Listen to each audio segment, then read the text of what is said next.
He walked into that room like a professor walking into a freshman class, calm, confident, ready to educate, ready to correct, ready to show everyone he had the bigger knowledge, the bigger resume, the bigger voice.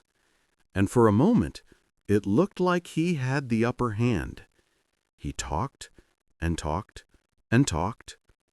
He tried to break down the Constitution like only he understood it. And Jasmine Crockett? She just listened. No interruptions, no raised voice, no reaction. Just silence. But that silence wasn't weakness. It was preparation. Because she wasn't searching for arguments. She was waiting for one opening to deliver one sentence. One. And when she finally said it, he didn't just stop talking. The entire room did. Stay right here, because we're about to show you that moment. He walked in like the teacher, like the expert, like the one who was here to explain how the world works to everyone else in the room. Alan Dershowitz wasn't just speaking. He was performing confidence. Leaned back, voice steady, eyes set like he already knew he was right. You could feel it. He expected everyone to take notes while he talked. And Jasmine Crockett? She didn't challenge him. She didn't interrupt. She didn't try to match his volume or his energy. She sat still, calm, composed, like someone who already knew where this conversation was going. No reaction, just patience, but patience like a chess player, not a student. Because this wasn't a debate. This wasn't two equal voices. This was a lesson reversal in progress. He came prepared to lecture. He came ready to demonstrate authority. But he didn't realize that authority wasn't in the amount of words spoken. It was in the precision of one sentence waiting in silence. Watch Dershowitz's body language, the tilt of the head, the slight smirk, the slow, rehearsed tone. That's the look of someone confident they're in control. But watch Crockett's eyes. She's not absorbing. She's tracking.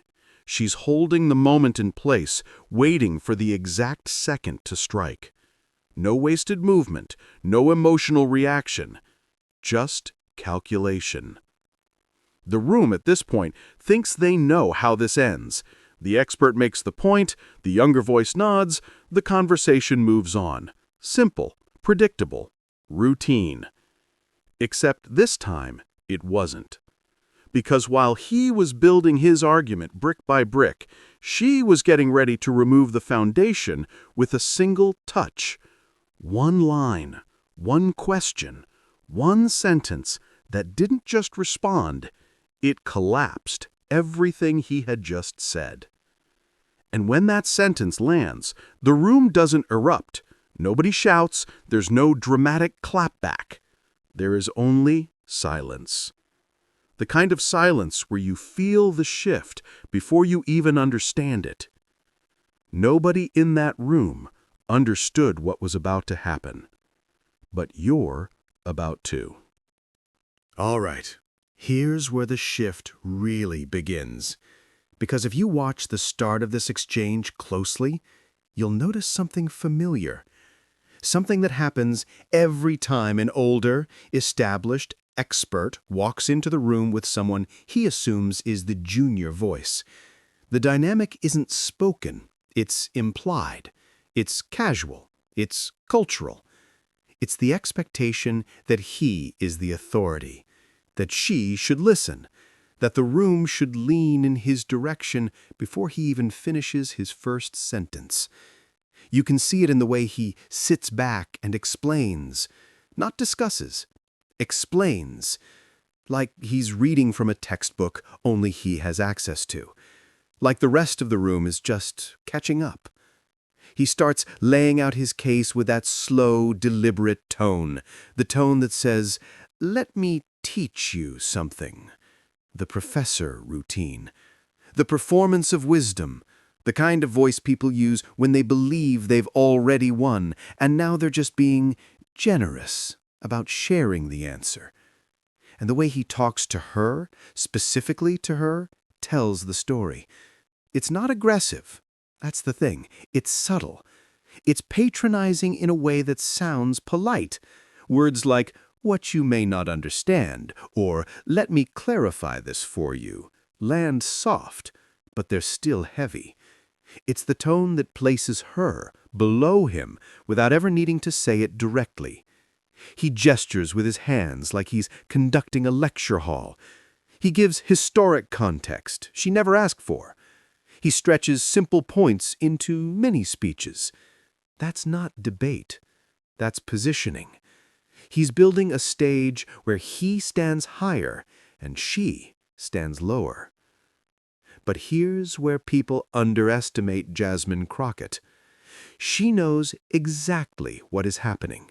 She's been in rooms like this her entire professional life. Rooms where confidence performs louder than truth.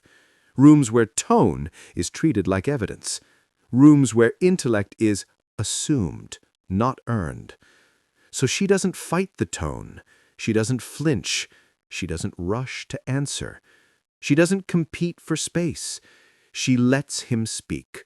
She lets him get comfortable. She lets him become very sure that he is leading this interaction, because that's how she sets the trap.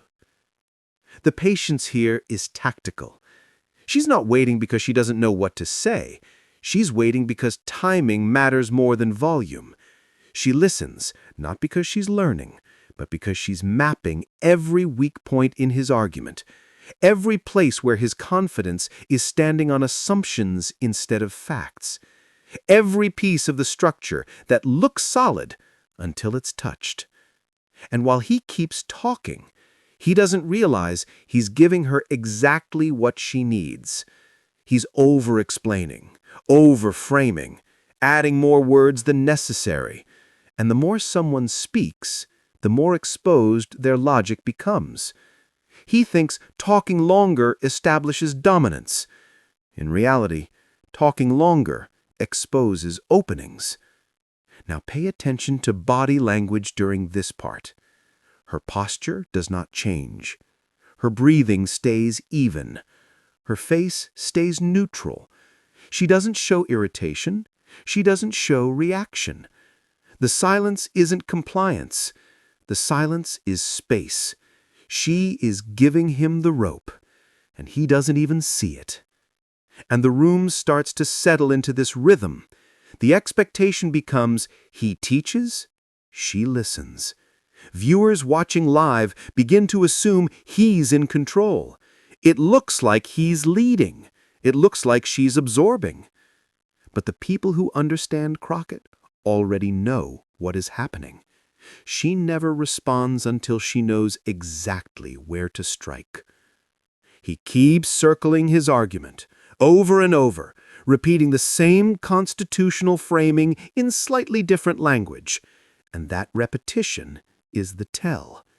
People repeat when they're trying to reinforce a point that isn't structurally strong. They don't realize they're doing it, but it's a signal. And that's when the energy in the room shifts. Slightly, quietly, not with sound, with stillness. Her eyes lift. Not all the way, just enough. A signal that she's not listening anymore. She's deciding. This is where the power imbalance flips without a word being spoken. Because now she knows. She knows where the sentence will land, she knows where the structure breaks, and she knows he won't have anything to say after it. And here's the irony. The entire time he thought she was behind him in the conversation. But she was ahead the whole time. He tried to talk over her. He tried to educate her. The classic move. But Jasmine Crockett wasn't playing student. And what comes next is the moment everything turns. Stay here, because we're about to reach it. Now watch this part closely, because this is where the whole vibe in the room starts to shift. Not loud, not sudden, not dramatic. It's quiet. It's subtle. It's the kind of shift you only notice if you're really paying attention. And that's exactly why it hits so hard. Because right here, everything looks the same on the surface, but underneath, the power dynamic just flipped. Dershowitz is still talking, still explaining, still going through his long, careful, curated lecture tone. But something about the rhythm is different now. His voice doesn't land as confidently as before. The pauses are longer. The hand gestures are more pointed. It's the sound of someone trying to keep control instead of naturally having it. But look at Jasmine. Don't look at her words. She hasn't said any yet. Look at her eyes. That's where the shift lives. Her eyes stop tracking what he's saying and start tracking him. Not the argument, the man delivering it.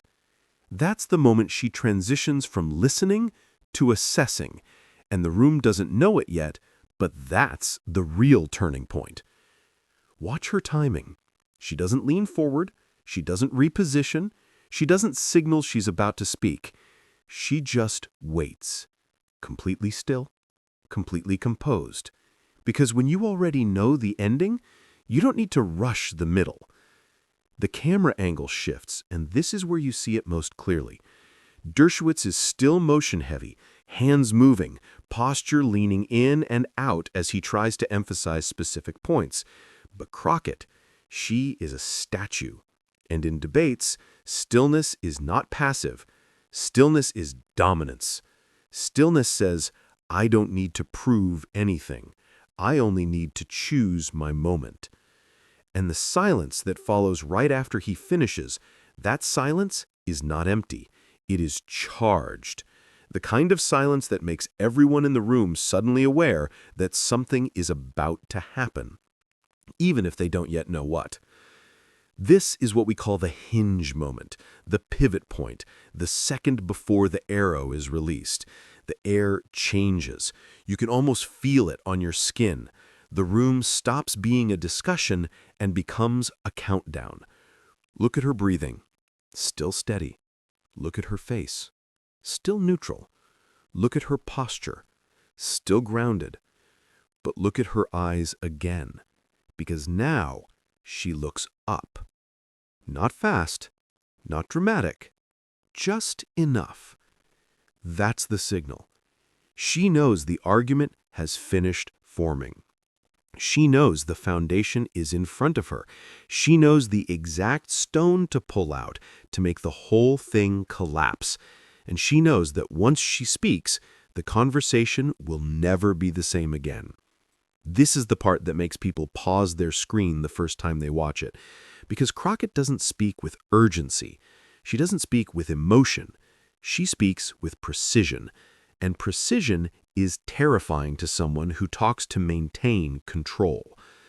Now pay attention to the reaction of the room, the staffers, the panel members, the silent faces in the background. They lean in slightly. Some look confused. Some look curious. Some already know what kind of silence this is. They've seen this before. The silence before a point that doesn't just respond, it ends the discussion. And here's the key. She doesn't interrupt him while he's strong. She waits until the very moment where he believes he has finished establishing his authority. She waits until he believes he has secured control. She waits until he's comfortable. Because the best time to break someone's argument is when they think it's safe. This isn't just debate. This is strategy. So watch her posture in this second. Watch how she breathes in before she speaks. Watch how she doesn't raise her voice, doesn't lean forward, doesn't push her words, because she doesn't need to. The power is already in the silence she created. And that silence hangs there for a beat, then another, then another. This is the moment before the sentence lands. This is where everything changes. Man, the whole room felt like it stopped breathing for a second. You know those moments where everyone thinks they already know who's in control? Yeah, that was the vibe. Dershowitz was still talking, still explaining, still performing like he was center stage. And the crazy part? He really believed the room was with him. He believed the weight of his resume, his decades of law lectures, his brand of authority would hold everything in place. He truly thought he was untouchable. But here's the thing about real power. It doesn't need to perform. It doesn't need volume. It doesn't need validation. And Jasmine Crockett knew that. She didn't strategize to overpower him. She didn't try to match his tone. She let him walk himself right up to a cliff that he didn't even see. Watch her posture. She isn't tense. She isn't thrown off. She's resting, waiting, calculating. Not reacting emotionally, reacting intentionally. The whole time he's speaking, she's listening, but not to respond. She's analyzing. She's tracking the argument, the inconsistencies, the ego, the attempt to patronize her intelligence. She's taking every piece of it and lining it up in her mind with surgeon-level precision. And it's the silence that tells you something is coming. Not anger, not retaliation, control. When she breathes in, that's when the energy shifts. The camera angle doesn't have to change. The volume doesn't shift. Nothing external happens. But everyone who's paying attention can feel it. Even he can feel it. The atmosphere tightens, like the air is waiting to hear what comes next. And then she speaks. Not fast, not loud, not dramatic. Just clear, clean, precise. One sentence. The kind of sentence that doesn't argue, it reveals. The kind that doesn't attack, it exposes. The kind that takes every assumption he had, every inch of authority he tried to lean on, every intellectual weight he thought he was bringing to the table, and flips it. The sentence lands softly. But the silence after it hits, that's the real impact. The room doesn't move. No shuffling, no whispers, no immediate comeback. Just stillness. Because here's the truth about someone saying something that changes the ground under your feet. The body doesn't react right away. It freezes. It processes. It realizes what just happened. His face says everything. His eyebrows pull back just a little, his lips press together, his gaze breaks for a moment like he's searching for footing he suddenly doesn't have. He's trying to find a counter-argument, a correction, a quick recovery line. But there isn't one, because that sentence wasn't just a rebuttal, it was a reset. It rewrote the power dynamic in real time. And look at the others in the room. Some don't move. Some blink like they didn't expect her to be the one who could shift the tone. Some look down. Some smirk. But nobody interrupts. Nobody rushes to defend him. Nobody tries to refill the silence, because everyone recognizes impact when they feel it, whether they want to acknowledge it or not. And Crockett doesn't follow it up. She doesn't pile on. She doesn't amplify the moment. She lets the silence do the work. She lets the one sentence stand there untouched, unchallenged, undeniable. That's confidence. That's mastery. That's knowing your words don't need support. They are the support. The moment stretches, and it becomes very clear this didn't end in debate. This ended in realization. She didn't need to win loudly. She won surgically. There's a difference between someone who knows laws and someone who lives the reality those laws shape. That was the difference in the room. That was the lesson reversal. And the reaction is where everything becomes unforgettable. Because now the room isn't confused about who's teaching and who's learning. And you're about to see that part, frame by frame, because the silence wasn't the end. It was the beginning. Man, when that sentence dropped, the room didn't just go quiet. It froze. Like somebody pressed pause on reality for a second. It wasn't dramatic. It wasn't loud. It was worse. It was that cold, heavy silence that hits when somebody realizes they don't have anything left to say. Watch him closely. Not the words, the micro movements. His eyes blink hard, just once, like his brain just crashed and rebooted. His jaw tightens, his lips press into that thin line. And for the first time in this conversation, his hands don't move. The man who was gesturing, pacing his logic, pacing his argument, taking up space, suddenly has nowhere to put his hands. That's not silence. That's impact. Even if you mute the audio, you can feel it. The balance in the room just flipped. And everybody knows it. Look around the panel. Bodies go still. Eyes shift. Nobody's eager to jump in. Nobody wants to be the next voice after that. Because everyone there understands, whether they admit it or not, that what just happened wasn't a good point. It was a power correction. And power corrections don't need volume. They just need truth. Dershowitz swallows once, tiny, but it's there. The kind of swallow you don't do unless your chest just tightened. That is the body trying to regain control. That is a man realizing the ground he was arguing on is no longer beneath him. And Crockett? She doesn't move.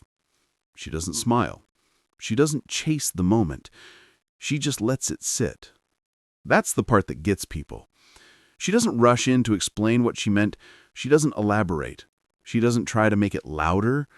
She knows the silence is doing the work for her. She knows the room is processing. She knows the sentence hit exactly where she aimed it.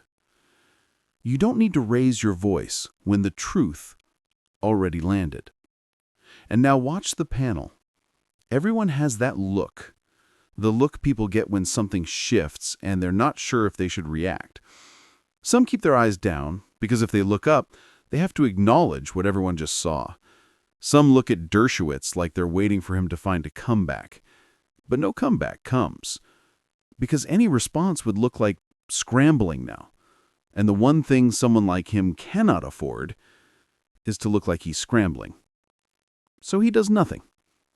And that nothing is louder than any argument he made before.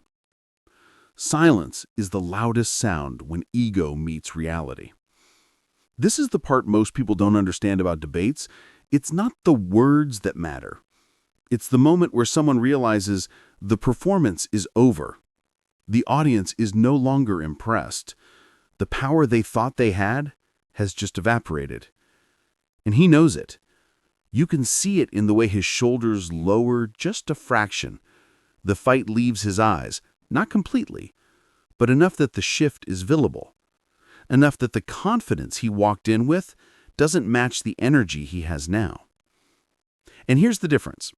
Crockett didn't win because she argued better. She won because she understood exactly when to strike. Timing, control, precision. She didn't try to out-talk him. She let him talk himself into a corner. And then she turned the lights on and showed everyone where he was standing. That was the real lesson in the room. Not policy, not law, not interpretation. Power. Who holds it? Who uses it? Who pretends to have it? He came in teaching. He left learning. And the silence after that sentence, that was the exam paper being graded in real time. But here's the part that makes this moment unforgettable. This didn't end when the conversation moved on.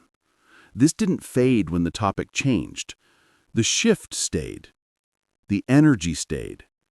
The understanding stayed. People in that room will remember that silence longer than they remember anything he said before it. Because silence doesn't just end a debate. Silence teaches. And that's exactly what she did. And now we need to talk about why that silence hit the way it did. Because this was never just about him losing the moment. This was about something bigger, something deeper. And once you see it, you'll never unsee it. Stay with me. This is where the real breakdown begins. You know what's wild? In the end, this was never really about who was louder, who had the sharper tone, or who threw the heavier words, because look at the table. Look at the room. Look at the way everyone is sitting now. The energy isn't chaotic. It isn't tense. It's controlled. It's steady. It's grounded. And that's because she didn't come here to fight. She came here to demonstrate. He came in swinging with history, precedent, authority, reputation. He came in believing that experience alone equals correctness. And that's a mistake a lot of people make, thinking time served is the same thing as wisdom earned, thinking the volume of words equals the strength of truth, thinking that if you speak long enough, everyone will eventually just agree. But Jasmine Crockett didn't try to climb that ladder. She didn't try to match his tone or pace or length. She didn't try to compete in his arena. She made him step into hers. Precision, discipline, clarity. Look at her posture now. No triumph in her face, no smile of victory, no lean-back satisfaction, just composure. That's how you know someone didn't perform. They executed. And this is the difference between power and noise. Most people think power is about dominating the room, being the loudest voice, being the strongest presence. But real power? Real power is being able to say less and somehow have it land more. Real power is when the room moves to you, not when you move to the room. Real power is when silence feels instructional. And that's exactly what happened here. Because after that one sentence, she didn't push, she didn't add, she didn't try to drive it home. She didn't need to. Everyone already knew. The conversation could have continued for 5 more minutes or 5 more hours, and the outcome wouldn't change. Because once clarity arrives, argument becomes meaningless. And clarity came from discipline. She didn't interrupt him earlier because she wasn't reacting emotionally. She was listening structurally. Listening for the flaw, listening for the opening, listening for the point where his authority stopped being foundational and started being stylistic. She waited until the exact moment where the structure of his argument could be removed with one sentence, not forced, not dragged, just revealed. That's preparation. That's understanding. That's lawyering. That's what actual legal discipline looks like. It's not about aggression. It's about analysis under pressure. It's about knowing that timing will always beat volume. And what makes this moment stick, what makes people replay it in their heads long after the conversation ends, is that she did not flinch. Not once. Not before. Not during. Not after. Because there is something unforgettable about watching someone who knows exactly who they are. And there's something humbling about watching someone realize the person they underestimated was the one in control the entire time. The room didn't clap. The room didn't gasp. The room didn't explode. It settled. And settling is what happens when the truth finally lands. Watch him as the discussion moves forward. He's still there, still present, still listening, but the dynamic has changed. He's not lecturing anymore. He's participating. He is no longer explaining the Constitution to her. He is now discussing it with her. And that shift, that tone shift, is everything. That's respect. Not the kind given because someone demanded it. The kind earned because someone demonstrated it. She didn't flex authority. She proved it. And the beauty of it all is that there was no ego. No victory lap, no moment of, I told you so. She didn't need the moment to be about her. She needed the truth to be clear. And it was. This is why moments like this go viral, not because they're loud, but because they're undeniable. People share what feels real. People share what feels earned. People share what feels like balance being restored. And that's exactly what this was. This wasn't about ego. This wasn't about winning. This was about clarity, discipline, law. She didn't overpower him. She outprepared him. Power is not in volume. It's in precision. And Jasmine Crockett just proved it, one sentence at a time.